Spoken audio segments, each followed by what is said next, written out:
I was once married to a truly good man, someone who loved me wholeheartedly, but I broke that bond and now I'm living through a consequence I never imagined. After our divorce, I ended up marrying the man I cheated with.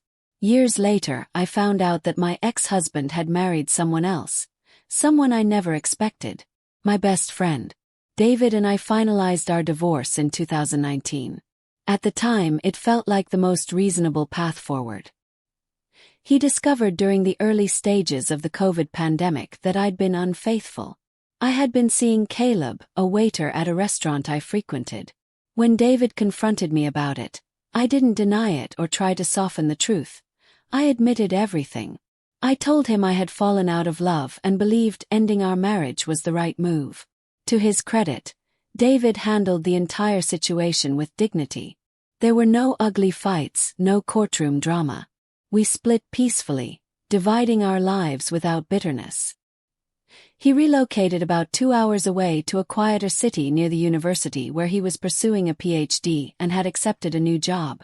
I stayed behind with Caleb, who later became my second husband. David and I agreed to maintain civility. I even reached out on his birthday, sent greetings during holidays, and mailed a gift when he earned his doctorate, but I never got a response.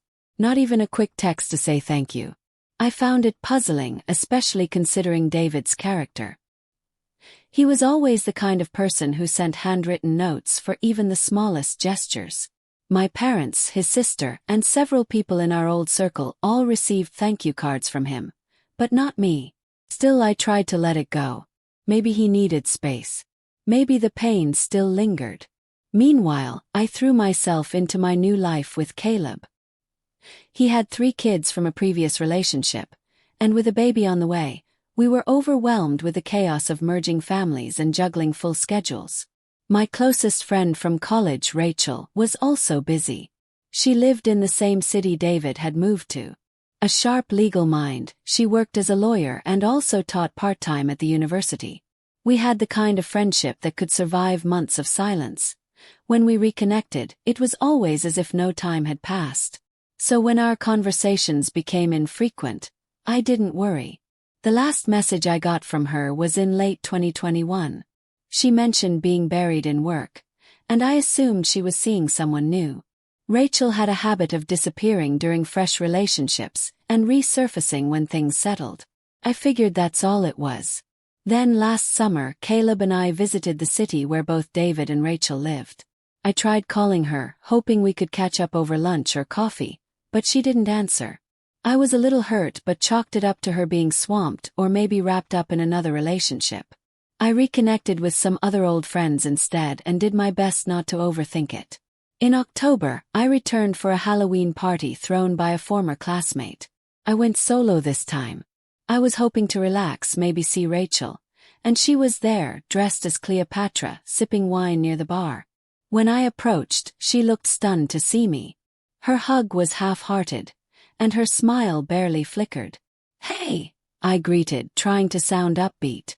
"I tried calling you this summer." She blinked, then said, "Yeah, I was on my honeymoon then. Sorry I didn't get back to you." Froze. "Your honeymoon? Wait, you got married?" She nodded, her expression unreadable. "Wow. When did that happen? You never even mentioned you were dating anyone." Rachel hesitated, then quietly dropped the bomb. "It's David." My mind went blank. The name hit me like a sledgehammer. I stood there stunned, ears ringing. "Wait, what?" I began, but she cut me off. "You don't get to be angry," she said flatly. "You broke his heart. We didn't even speak until 2 years after your divorce. You picked a guy who brought you coffee over someone who gave you everything." Her words cut deep.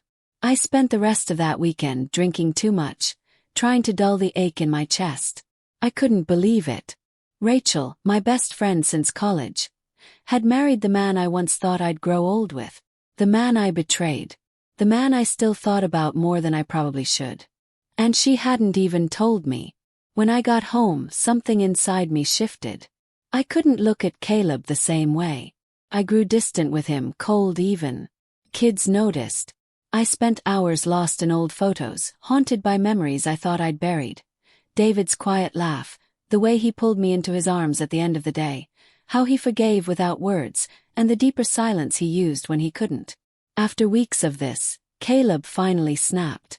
We had a massive fight. He accused me of hiding something, of cheating again. I broke down and told him everything, about David, about Rachel, about the wedding, how much it hurt. He looked at me with contempt. "You're acting like you've been betrayed," he said. "I've known about them for a while. It's all over social media. You just didn't want to see it." That sent me over the edge. I screamed at him for not telling me, for letting me chase after Rachel like an idiot, for watching me spiral while saying nothing. "You still love him," he said bluntly. "That's not true," I snapped. "If it wasn't, this wouldn't be tearing you apart." We argued all night. By sunrise, I left for work without sleeping and crashed at my parents' house afterward. I needed space. But when I returned a few days later, nothing had changed. We fought again. "You're emotionally cheating," Caleb said. "And honestly, maybe that's worse. If you were really over him, you wouldn't act like someone died." I lashed out, called him stupid, said he didn't understand because he never had meaningful friendships. It was cruel. I regretted it the second the words left my mouth. But I couldn't help it. I was drowning in sorrow and regret. That night, I lay awake thinking about all that I'd lost. Years ago, I made a choice thinking I was pursuing happiness. I thought love was supposed to be thrilling and spontaneous. But what I had with David, that was quiet, enduring, and true. And I threw it away for someone who made me feel wanted in fleeting moments but never really understood me the way David had. Now Rachel had stepped into my old life. She was the one receiving the flowers, the handwritten cards, the warm forehead kisses before work. She had become part of the world I abandoned. And she didn't call me back because I no longer belonged. I had built a new life, but the foundation was flawed from the start. And now I can't help but wonder if this is karma. Not in flames or fury, but in silence. In being forgotten by the people you can't stop remembering. I wanted closure, a chance to explain. But what I got instead was the hollow truth that some losses are final, and some doors once closed stay that way forever.